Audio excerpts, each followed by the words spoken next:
to go ahead and start. Hello? Somebody's talking. Hello?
Okay, sorry, I got disconnected. I'm not sure why I had to sign in again. So while we're waiting for Dr. Chen, who is technically the host today, I'm going to go ahead. I'm actually the undergraduate program leader. My name is Dan Lynch.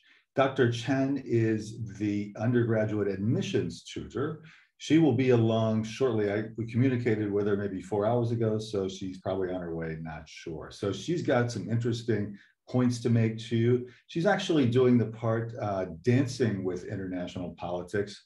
I'm doing fencing with international politics. You know, dancing is more cooperative and more fun, probably, unless you're a professional fencer. Fencing implies more competition, contestation, but actually, when it comes to international politics, global politics, anything going on in a globe level human relations, there are always going to be components of dancing as well as components of fencing.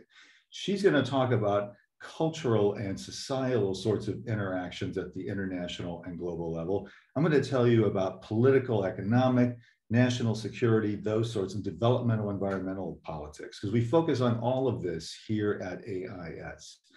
Internet and central to our core courses include courses on international political economy, national and global security, really developmental politics and developmental policy, how countries go from being economically backward and poor to economically developed and advanced, all the political and cultural changes that tend to be attendant with that developmental process. We talk about those, and we try to communicate information about these phenomena to you in a way that can suggest to you how you can build a career, a profession, actually a complete life under globalization. Let me check chat here. I want to see whether, okay, so we haven't heard yet from Dr. Chan, so I will continue. Well, then I'm here. Oh, you're here, okay. Well, you are sharing the PowerPoint already. Have you introduced the first few slides already? No, I haven't introduced your slides yet. I was going to go ahead and, I introduced the program briefly. I was going to go ahead and start my slides, but why don't I stop? I mean, the order you gave is compelling. I'll stop my share. You can start yours and we'll come back to me later, okay? Okay, so let me, hi everybody. Sorry about a bit late because I actually cannot find the link. Okay, so, well, quite a number of you here. Welcome to the Department of Asian and International Studies. My name is Yokwa Chen. I'm one of the associate professors here in AIS. And I guess just now Professor Lynch has already introduced to you a bit about our department, AIS. And if you have checked out our website and then you notice that, wait, let me share my PowerPoint.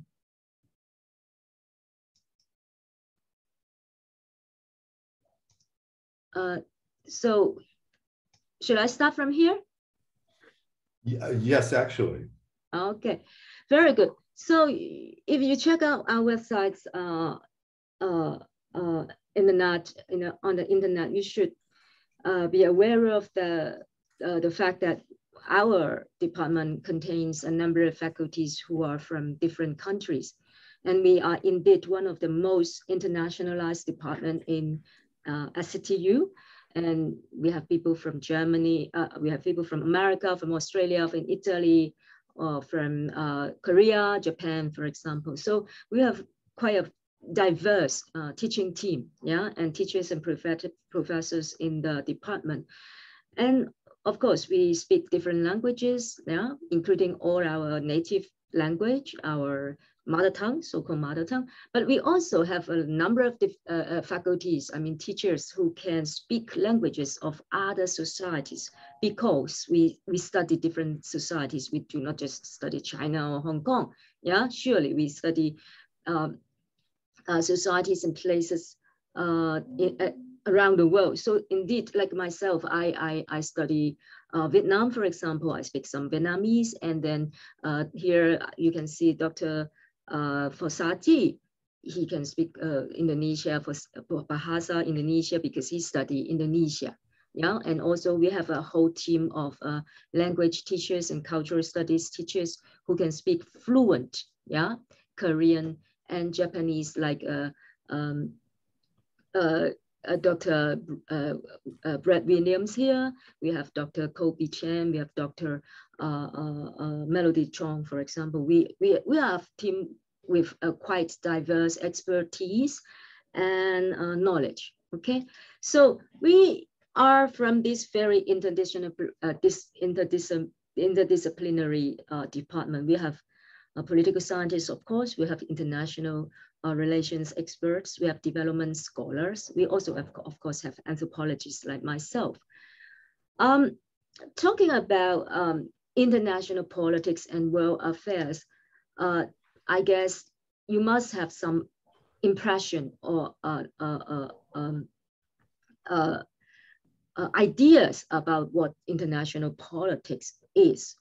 But I'm sure that you don't know enough. Yeah, you don't know all that is included in international politics and world affairs.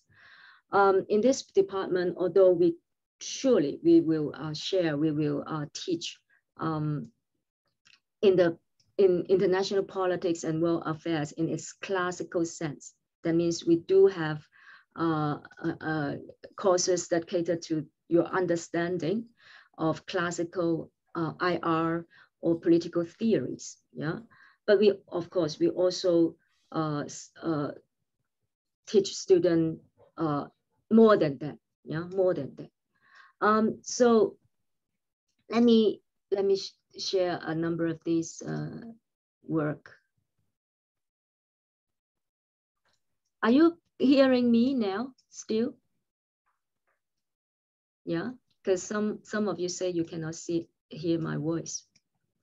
Anyway, so okay, so we are a department who which will teach students from different perspectives and different dimensions. Our program will help students to understand world affairs, yeah, and cultivate a new knowledge of politics, cultures, economics, economies, yeah, and societies. We will we aim to expand your knowledge base or knowledge reservoir, okay, and equip you with these different, I mean, very updated global trends, power dynamics, issues among powerful and less powerful nation states. We bring your attention to this emerging social and cultural phenomena, world politics, global issue, global crisis, etc. And more importantly, what we would like to do, of course, in the 4-year program, we would like to expand your curiosity, your understanding, your curiosity to know what happened around the world. And by understanding others, I mean, like other societies, other countries, you can understand yourself, I mean, your society and your country much better. Okay. One of the examples, and I always point out, is like, because I'm a migration scholar, I always tell students, you cannot understand how, I mean, our own relationship with migrants is about if we don't understand what happened elsewhere. So by understanding the policy, how government treat migrants here in Hong Kong, sorry, in other places, like other countries, how well or how badly they cater to migrants' needs, then you will know better whether we are better or worse, you know, if you want to compare the policies, okay? I mean, how well or how badly we treat our own migrants, okay? Often we learn more actually by understanding, by comparing, by understanding the differences between societies and by comparing. Okay, let me go to our main dish here. Let me see. Yes, so on the slide I show you, we are program teaching different aspects, but at the same time, we do have a focus. We focus a lot on Asia, yeah, and the changing forms of power relationship within and beyond the region. Yeah, we'll equip you with theoretical concepts, of course. One of the way to understand things, especially in social sciences, we understand issues and phenomena through conceptual framework, yeah, with our conceptual framework and theoretical concepts, surely. Yeah, and we will teach, of course, skills to write, to read and to write, you know, and then with all this knowledge and skills, you are able to comment better on world issues. Yeah, and we look at, of course, just now I heard Dan, Professor Lynch already tell you that we look at how governments collaborate, yeah, create or solve conflicts, for example. And nowadays, I mean, in this past 2 years, we surely encounter a global health and political crisis. So how to deal with, handle this kind of, or at least understand this kind of crisis, in the program, you will have different chances to attain a better understanding, okay, of these different issues. And you can look also deeper into the power dynamics between nation states, yeah, at specific time like now, or in general, yeah, in this past few decades, for example. And we can also, of course, project into the future, okay? We do not just look at core politics, yeah? Just now I asked what is inside or within international politics. I said, you must have some knowledge or some understanding of it just by hearing the name. But again, you may not know enough, yeah? So here I would like to introduce a less understood part of politics, okay? So we also read or study cultural test or socio-cultural test and discourses, yeah? And we provide you concepts and tools, analytical tools to understand, to explore them. So I use this metaphor here, dance. You can dance with international politics if you have learned enough skills, okay? So how to dance? Yeah, how to dance? I'm not a dancer. I don't know how well people can dance, but of course I guess a lot of you have been engaging in this, you know, very trendy dancing, hip hop, whatever. But if you are a dancer, you should know better than me, yeah? You learn different steps, yeah? You learn different steps to dance well, okay? You can turn 360 degrees, you can jump high, you can strut, you can glide in a very graceful manner. Well, you learn all these dancing steps to dance well. In international politics studies, you also learn how to dance well, yeah, with in the studies, in the understanding of these different phenomena through learning those steps, yeah, those steps. That means the concepts, yeah, the concepts, how we can use those concepts to organize, yeah, to organize our understanding of different issues, different phenomena. And surely we don't just talk about hardcore politics. We also talk about culture, Yeah, as an anthropologist, I focus a lot on cultural issues. Yeah, and culture is part of politics. Yeah, surely, because governments and nation states do not just use, a classical way of gaining power, like the military power. Many of them do not just use this, although almost all governments, all governments own and possess and expand in many ways their military strength. Yeah, but on the other hand, governments also use cultural weapons, cultural strength to expand their influence or enhance the status in the world, in the globe.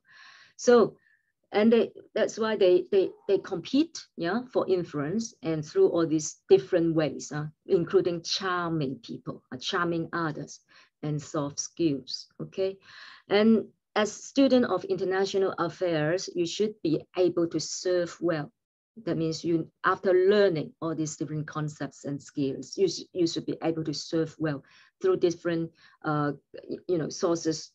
Nowadays, we are encountering with pools and pools of information. There are too many of them. Okay, so with an organized way of learning, organized learning, then you are able to use those concepts and then keep pace with the changing world.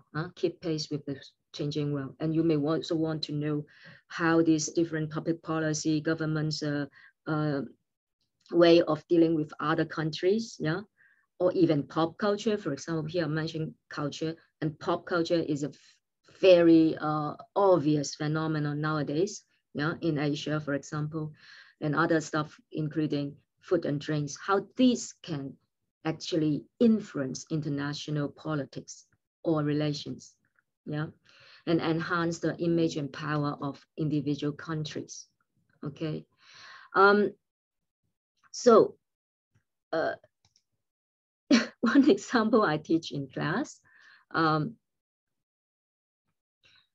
to dance well, to understand better what the world now, what is happening in the world. One thing that no matter scholar of international politics, of cultural politics, should not be ignorant about this particular situation, which is pop culture offensive. I call this pop culture offensive is because it's quite clear that some Asian powers in this past 2 decades or a few decades back started to use pop culture as a way to charm others. And I guess this is this issue is actually very familiar. I mean, a familiar field for you, because you are the consumer. You are the one who know much better than me about this charm offensive. At least you are surely one of the frequent consumers, of mangas, of comics, and cartoon dramas from Japan, for example. So Japan, although a small country, a demilitarized country in Asia after World War II, Japan actually create its status, create its kingdom through mangas. Okay, even their politicians will use Hello Kitty, for example, to promote their image, their power, and their strength. Okay, so sometimes you may say that Japan is a very have all this expertise in Disneyfying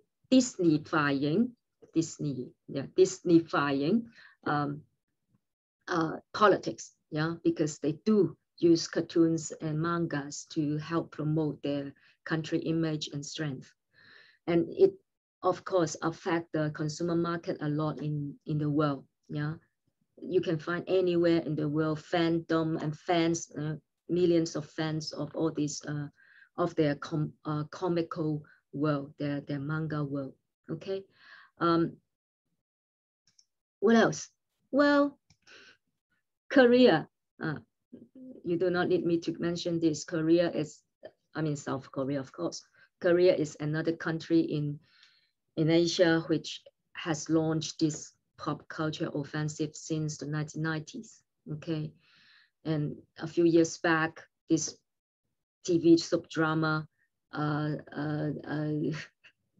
Love from the Star, I think many of you have watched it and then have been fascinated by these beautiful men and women, as well as the story, for example. Yeah, and then it is not just one so-called popular drama from Korea. It's also bringing up the food industry, for example, Korean food industry around the world, and queues of customers wait outside Korean restaurants to enjoy the typical meal that the female actress there enjoy in every scene. Yeah, so this is one of those power from pop culture. And recently, I guess you have watched. Surely, I guess many of you will have should have watched this the Squid Game. Yeah, and from Netflix, for example. And then it is again globalizing Korean drama, Korean artistic way of expressing their so-called philosophy, the competition in the world today, and it surely enhanced the image, the status of Korea in the global film and drama industry. Yeah, so I guess I've speaking enough, and all these as this is actually just one of the examples that we will talk about, we will discuss in AIS. Yeah, and the way for us to impart knowledge to you is actually through lecture, through tutorial classes, through discussion and debates. Of course, you also need to organize your thoughts in writing. Yeah, in writing.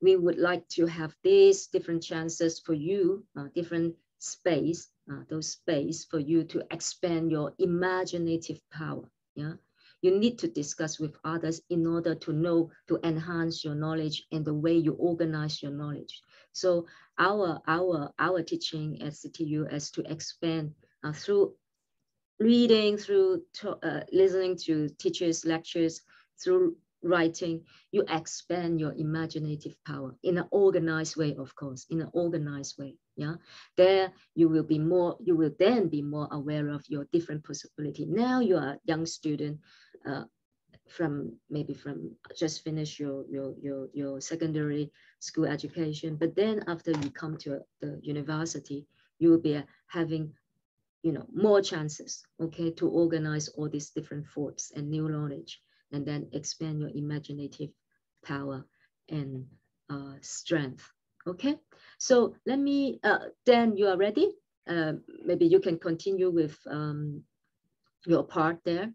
I am ready. If you could unshare your screen and then I'll share mine. So I stop sharing, okay? Yeah, you have to stop sharing and then I'll share mine. Okay, here we go. Okay, so here's where we left off. I mean, Dr. Chan has done a good job explaining the cultural dimensions of what we do at AIS. We also focus on international political economy, as I was saying at the beginning, national and global security. We define security, though, broadly to include not just military security or security from military attack by another country, but also political security, actually sociocultural security, which goes into sort of soft power competitions Dr. Chan was talking about, environmental security, obviously critical in a global age, and economic security. We've seen some of the severe economic damage caused by COVID-19 in 2020 and in the first half of 2020. We'll see how long it takes us to move away from that sort of world.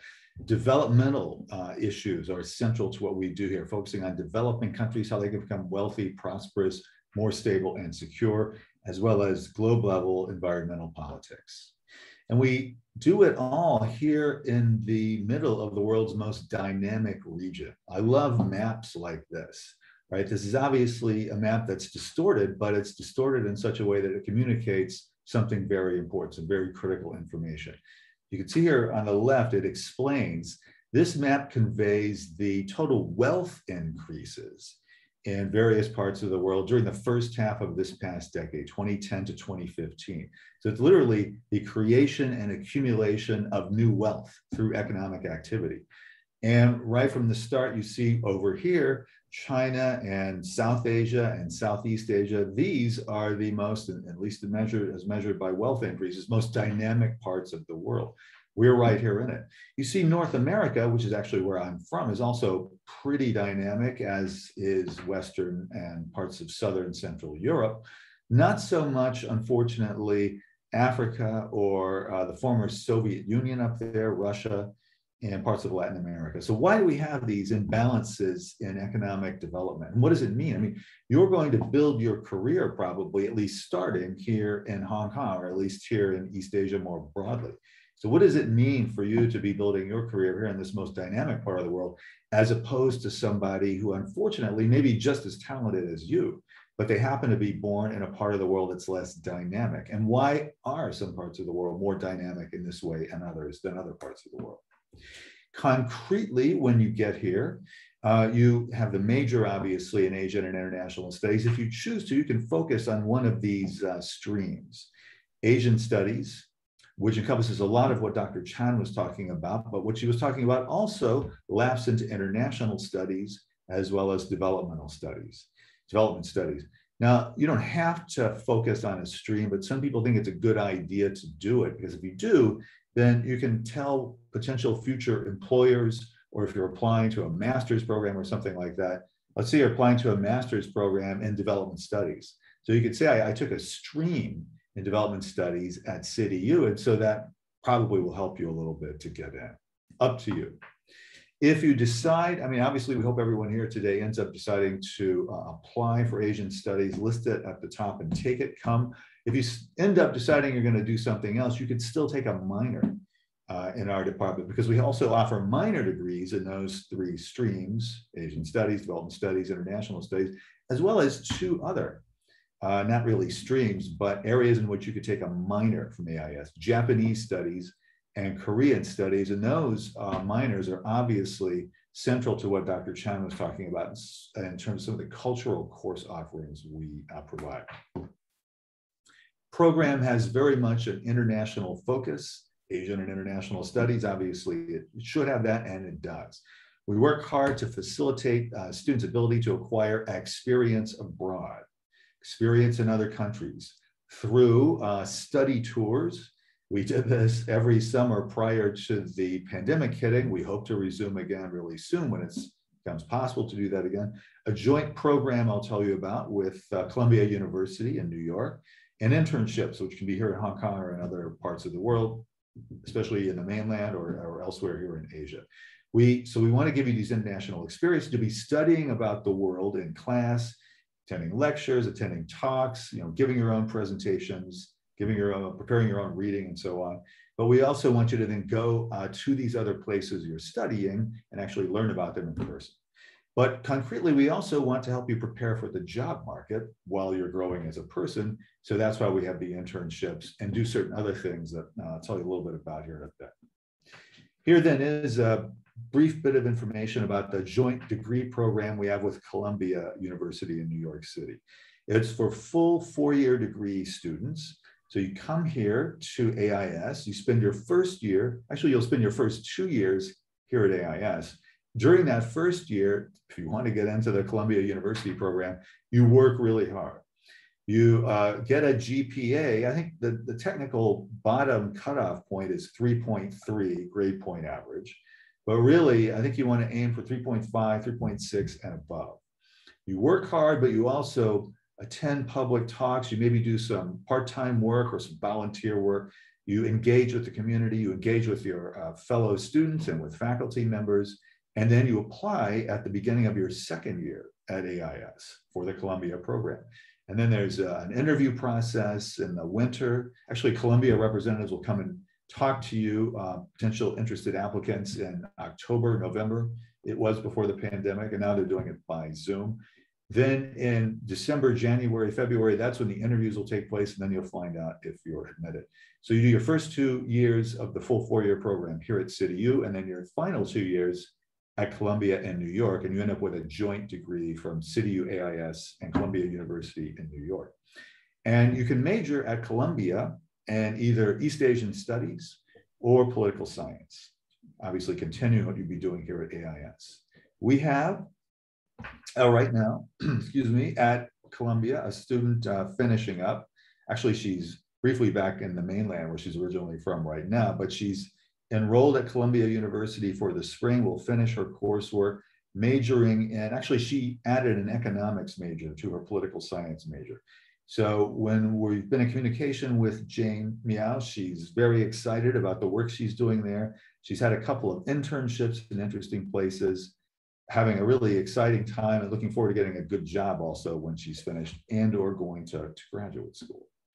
Study tours. We will send you, in fact, we will require that everyone, every full 4-year student have some sort of international experience. I mean, we say required, but almost everyone wants to do it because they're fun. I mean, they're really fun.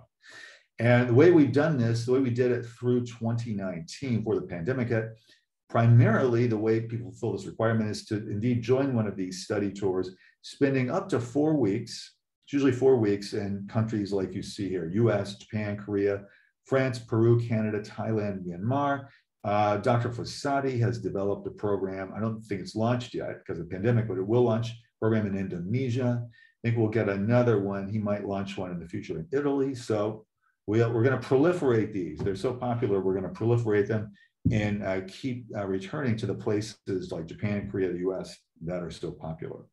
So you spend, these usually in May, starting in late May, early June, you spend a couple of weeks here sort of familiarizing yourself with what you'll be doing in those countries, meeting with the professor who will take you. And then you go, and then professors have different requirements as to what you have to do to get credit, but I think some require sort of a video documentary of your 4 weeks in the US or Japan, or keeping a journal, those sorts of things. Those will all vary by course, but you'll do them, all of this will be done with your fellow students. It's exciting and fun. Wish I had it when I was an undergraduate. The one in 2019 to the US was very popular. Students then spent 2 weeks in New York first to learn about American history, culture, the economy. They went to Wall Street. They talked with movers and shakers there. They got to meet all kinds of interesting people during the day. Then at night, they had some organized dinners and so on, events like that, but then they're also free to go off on their own and just explore. That was the first 2 weeks. Then they came to Washington, went down to Washington for 2 weeks to learn about American politics and foreign relations. Met with politicians, congressmen and women from both sides of the aisle, Democratic and Republican, asked whatever questions they wanted to ask, met with journalists, international civil servants at the World Bank, people like that. And I think you can tell from the photo there, they're having a good time. So let's see, you would start then in the fall of 2022, surely by summer of 23, 24, surely by then when you would be ready to take one of these study tours. I say surely, I don't know, surely, I hope international travel, and I actually expect international travel will be safe and possible again. You'll be able to do this. We have a very active internship program. Dr. Tom Patton has been the internship coordinator for the program. He will help you. He will help place you in an internship in a place like this and others. The list of entities, companies, government agencies, international NGOs like the Asia Society, the list of entities that will provide internships is growing, and some subtract, some add, but it's constantly in flux. We're really happy to work hard to help place you in an internship in one of an entity like this. You can also, if you have a connection somewhere, you know about a good internship, we encourage you to apply on your own. Internship is also required, professional experience for full 4-year students. Very important, we've discovered based on exit polling, after people have graduated, to ask what's positive, what's negative. Very important for people to learn how to transfer what they're learning in the classroom, the sort of analytical skills you'll be acquiring that Dr. Chan emphasized, presentation skills, information analysis skills, transfer those from the classroom to a job setting. That's what we hope to accomplish with the internship program. What then does happen? Well, 16% based on our survey here, this is the last one, the one from 2020, 16% of graduates go more or less right away to further studies, master's program of various sorts, law degree, that kind of thing. The remainder get jobs right after graduation. They may down the road come back to school again for a higher degree, but 3 out of 4 of our graduates go into the workforce right away. They go into almost every field you can imagine. Since we're imparting here soft skills, analytical skills, presentational skills in a climate of globalization, we like to think we're making our graduates adaptable and potentially successful in a huge variety of fields. And so far, the surveys indicate that's true. You can see here the various areas in which our students have been placed. Typical starting salary at the very beginning, monthly starting salary right after graduation when people enter jobs, Hong Kong, $16,000. Later on down the road, of course, it's higher. And actually, I can show you some people who've been recent alumni, who've been super successful. I don't know their salaries, obviously, I didn't ask their salary. But they're obviously either they're doing really well now, or you just know they're going to be doing really well in the future based on how well they started off here. Dominus Wu, intern at the United Nations in New York. Sadika Nanda, research analyst, Third Bridge Group consultant, and so on and so forth. Just look down the list here. Our recent graduates, just the last 5-6 years. And next year, I'm sure we'll have more with good stories to tell about how well they've done after they finish their studies.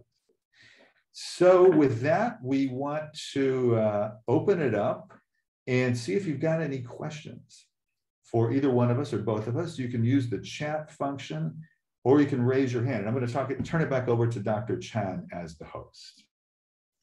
Okay, thank you, Professor Lynch. And let's see, any questions? Any questions from the participants? Looks like we covered it all. Every possible thing anyone could want to know. 有冇問題啊？大家有冇問題啊？如果有都可以喺個 chat box 嗰度寫低啊。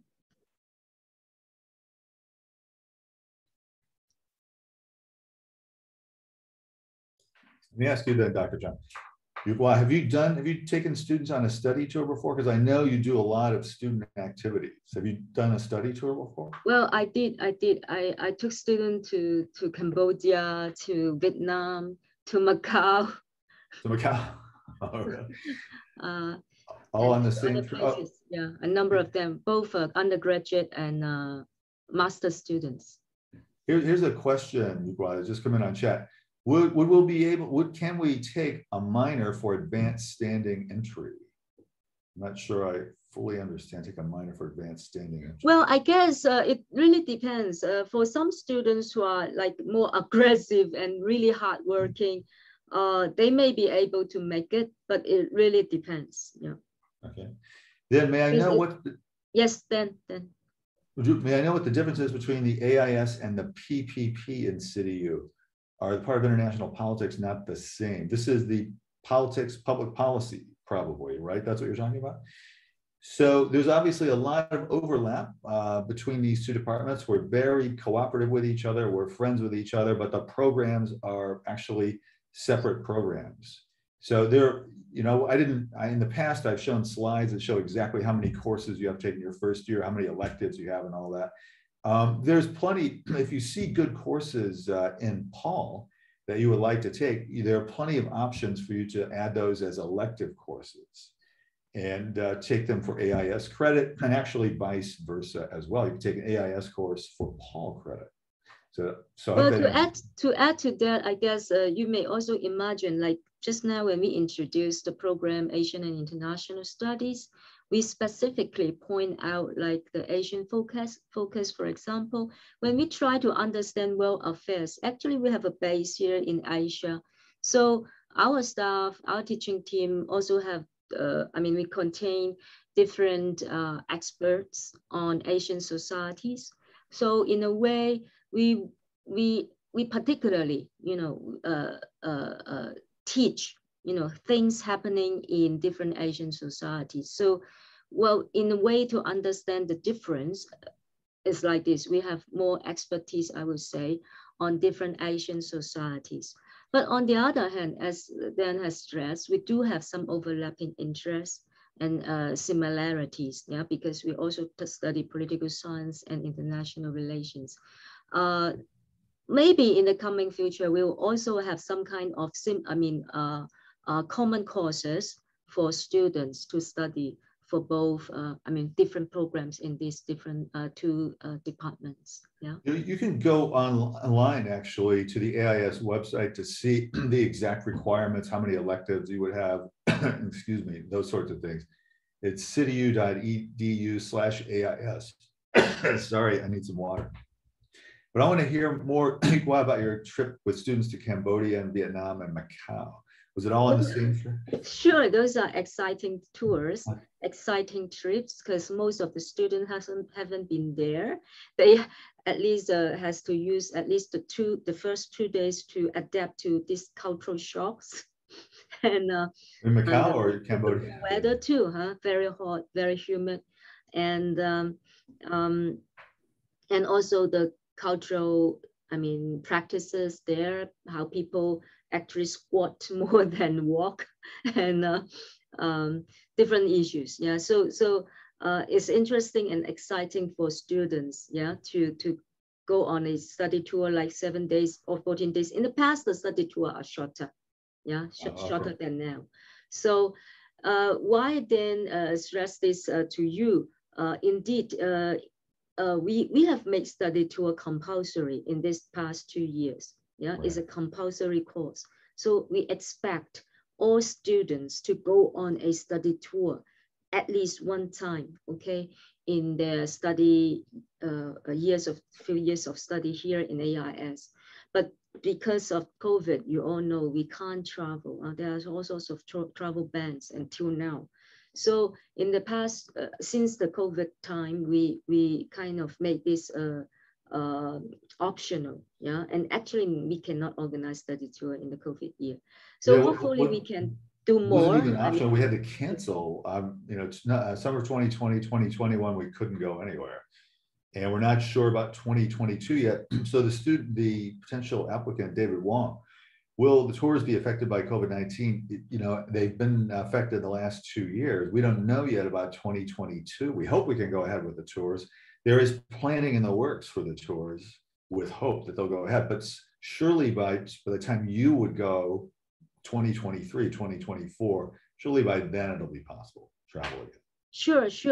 Like David here also asked, it has been affected, you all know. But then I'm quite confident that in the year of 22, we may be able to organize something, but may not be able to cater to the whole, all students in the department. Yeah, we may be able to organize short distance tour. Yeah. Right. I'm just entirely speculating here now, but there's some places that obviously have done a better job handling COVID than others. Places like Hong Kong, of course. I could imagine in my mind, although there's no planning for it yet, a study tour in a place like Taiwan or Singapore. Singapore is having a bad time now, but Singapore has an 80% vaccination rate or something like that. Possibly, I don't think we've done study tours any place on the mainland yet. But in other words, what I imagine we're going to be doing if we go forward with 2022 study tours is looking very carefully at what the safest places to go would be, and then offering those as possibilities. 23, 24, we can go to even dangerous places like the US. Right. So in a way also, like in view of the hard and straight policy Hong Kong government now is using, then no matter where we go, after we come back, we need to go through a quarantine. So that is one pre-thought for us. No matter what reasons we go away, we leave Hong Kong, when we come back, we may need to go through these quarantine measures. So Yeah, I should say that these study tours are heavily subsidized, meaning there's Yeah, grant money right, used right. to pay for them. So the problem of quarantine is if everybody had to come back here, let's say 20 students were taken to the United States. Let's just say if all 20 of you came back and then had to do 2-3 weeks of quarantine, as the instructor would have to do too, think of how high that's going to make the costs soar. So we have to, and there's the insurance, the health insurance factor. We don't want any of our students to go to the US or Europe or any place, Thailand, and get COVID-19. So we have to wait till the world is safe again before it's going to be possible. Well, As soon as we're may I ask David Wong, you asked this question. Are you worried, David? David, are you still there? He's there. I see him on the screen there. Can you say something to us? I mean, are you worried about this so-called study tour thing? 你係咪擔心緊啊? He wrote yes. You're worried you're going to get it, David, or you're worried you're going to get COVID, or you're worried the tours will be canceled? Worried about what? 你擔心乜嘢啊?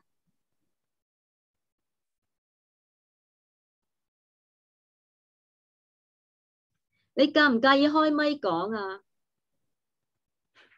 Anyway, we're gonna make sure that nobody's put in a dangerous situation. What is it? Oh, you'll be. He's worried that if he joins AIS, he won't be on one. No. We are, as soon as the world allows it, right? Which if you join next year, 2022, you wouldn't even be eligible, right? You have to finish at least an academic year at AIS first before you can go on a study tour.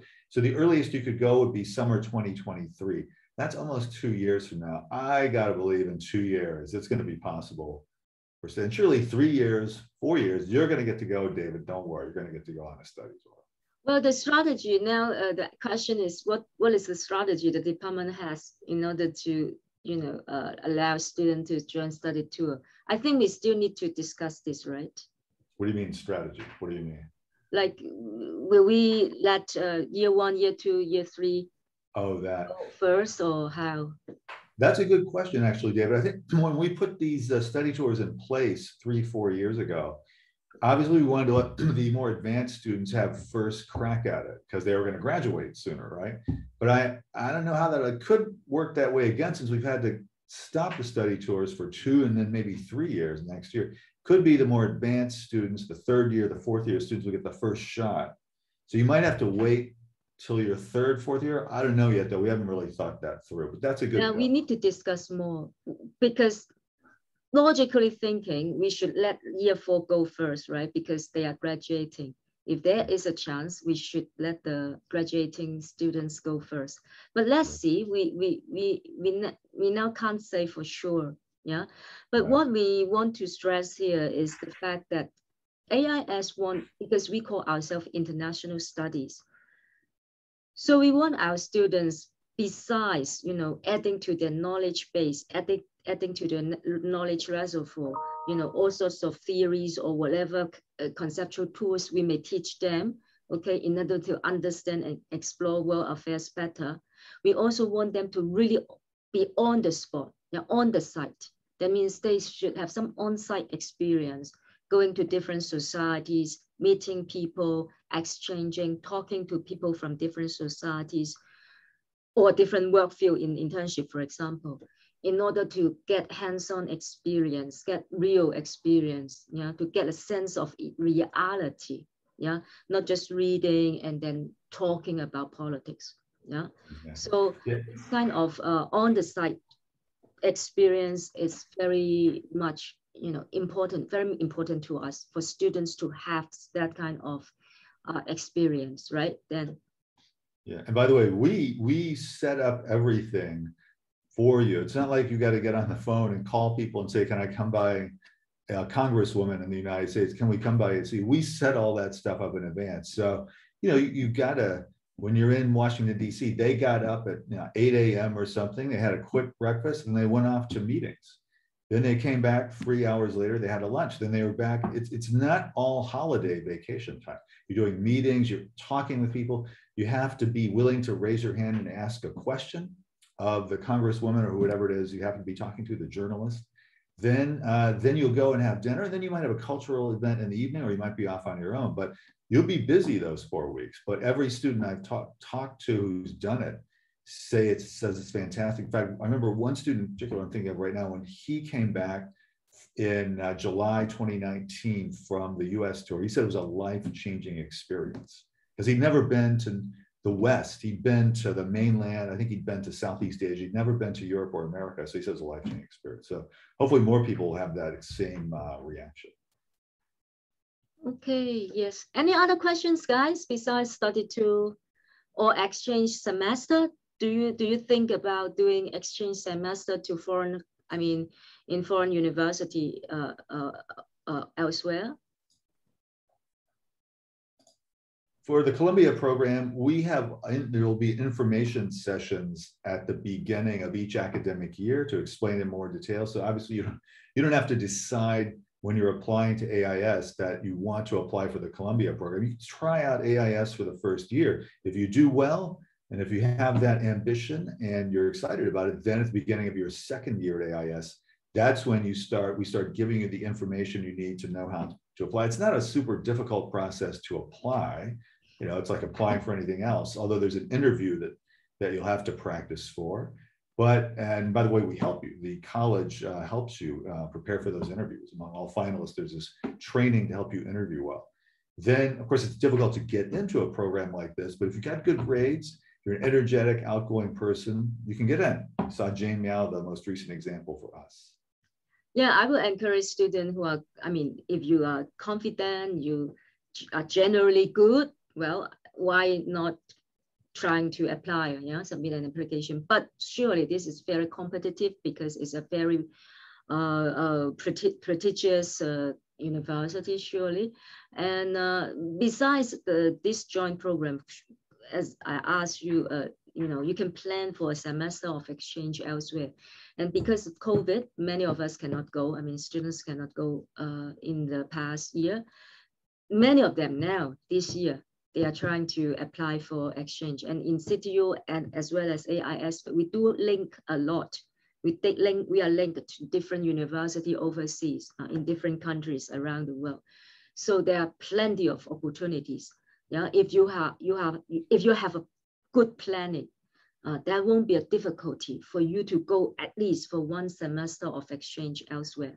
And I will say, no matter what department you are in, not just in AIS, if you go to a university, please grab this chance, treasure this chance to go overseas for a semester. That will help you a lot, in growing, as a person, as well as in acquiring new knowledges. Okay, so yes, that is study tour, joint program, exchange semester. These are all channels for you to go overseas, as well as learning to become a more mature student or mature person too. So then we have a question about the mode of teaching and learning next year. Yeah, we don't know yet, but they're already thinking, right now we're half and half. The large classes over 100 students, those classes are still by Zoom because you need enormous rooms to allow for social distance. So if you have over 100 students, we don't have rooms large enough so that everybody can have an empty seat next to them. So I'm teaching a gateway education course now that's 54 students, I think. That's in person. That's actually both in person and by Zoom, because there's still a couple of people who watch by Zoom because they're actually not in Hong Kong now for some reason or another. They want to go back here as soon as possible to completely in-person teaching. They're thinking about doing that for semester B starting in January, but they haven't decided yet. So next academic year, it's way too early to decide. But like with everything else, I see the world as gradually getting safer and safer. So I would be surprised if we're not in person, 100% in person next year. Well, to what we know about actually the university, I mean, City University is already, I mean, the administration up there is already trying to move the teaching mode back to in person. I mean, in classroom teaching. So it's highly probable that next year we will start using in-person teaching as the main teaching mode. But I don't think we will really abandon totally online teaching. because many of the foreign or international students actually cannot come to Hong Kong yet. So in that sense, we need to still remain the Zoom thing in order for them to watch through internet. Well, it looks like we're out of time. Thanks for coming, everyone. We still have, do we?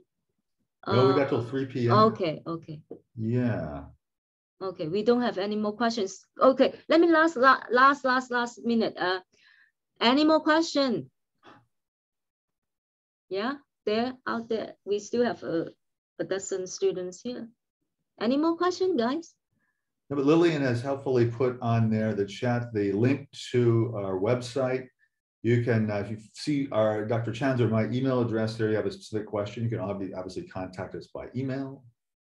Okay. Okay, I hope you have enjoyed our introduction to the program and enjoy this meeting. Hopefully we can see you in AIS next year. See you next year. Bye. Thank you, then. Bye. Thank you, Lillian. Thank you, Cherry.